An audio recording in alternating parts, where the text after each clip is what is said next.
Alright, in this video we're going to go ahead and talk about the iPhone 3G, so let's go ahead and get started.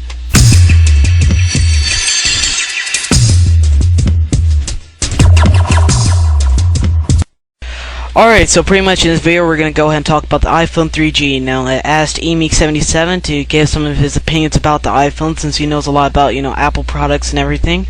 And thank you again for, being on the show, dude. And yeah, so go ahead and check out his channel by going to the link in the video description and subscribe. So my first question, eMeek, is what features do you like most about the iPhone 3G and why? Why? Well, that's an interesting question, man. The Apple iPhone's got a whole lot of features. I mean, it's got a phone, mail, Safari, iPod, SMS, Maps, GPS, iTunes, oh gosh, app stores, calendar, YouTube, photos, stocks, calendars, multi-touch, accelerometers. There's all kinds of sensors. There's a proximity sensor. There's an ambient light sensor. There's just all kinds of features on the iPhone that just make it a wonderful, wonderful phone. And really, I think the name iPhone is misleading because it's more than a phone. I would probably use the phone the least amount in my daily life. I would use the internet and Safari and the App Store, iTunes, use it as an iPod. I would use all these other features. Probably more so than I would the phone, because I'm not a big phone user anyway, cell phone user. I just don't like cell phones. I think that most of the time they're a rip-off. But if I'm going to buy a cell phone, it's going to be the iPhone, because above all else, it's the feature. I don't know if you could consider it a feature, but it's the experience of the iPhone, the experience of the Apple product.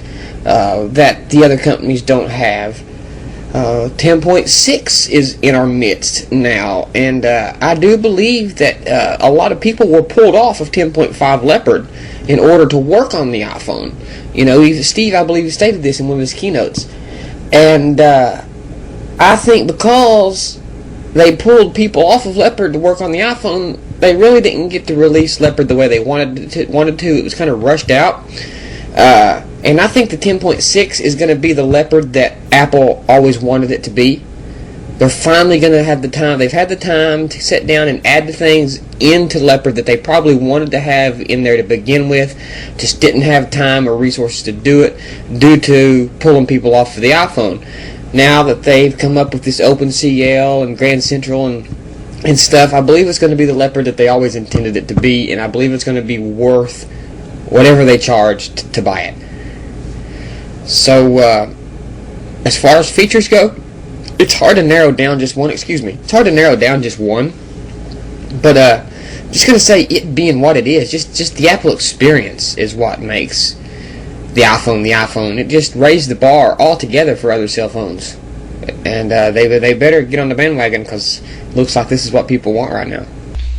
Good points, dude. So my next question is, Apple has added many new upgrades to this phone from the first generation, such as new hardware upgrades, software upgrades. How do you think these features have benefited the usage of the iPhone?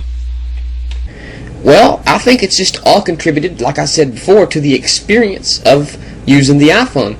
I think the 3G and the GPS and the App Store and everything has just integrated so well to make the entire experience, the user benefits from all of this as an experience as a whole. I love the App Store. It's in its infancy. Yes, there's a lot of people complaining about a lot of the apps are no good, or a lot of the apps are good, but they're on the pricey side. But the App Store is in its infancy, so I expect to see a lot happening around the App Store.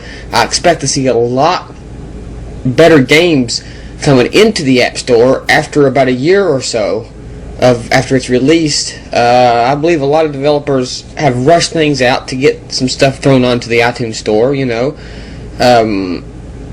Is Apple being a little too strict with the App Store? That's yet to be seen, in my opinion. I don't think so. They usually know what they're doing, so I try not to question them too much. But as far as the features benefiting the usage of the phone, I mean, the 3G's made it faster. So that's just made the experience all around better. I mean, like I said, you have your app store and your GPS, and that just makes the experience that much more convenient. So it just, everything that they've improved upon has helped the experience, and of course it's cheaper, and this is the second go around for the iPhone, so I'm sure that they've learned how to do things a little quicker, a little more efficient this time around, and they can get things done a little better, and we're all reaping the benefits of that. So I hope the iPhone continues to do well. Yeah, great points, dude. So my last question is, in your opinion, how would you compare the iPhone 3G to other touchscreen cell phones?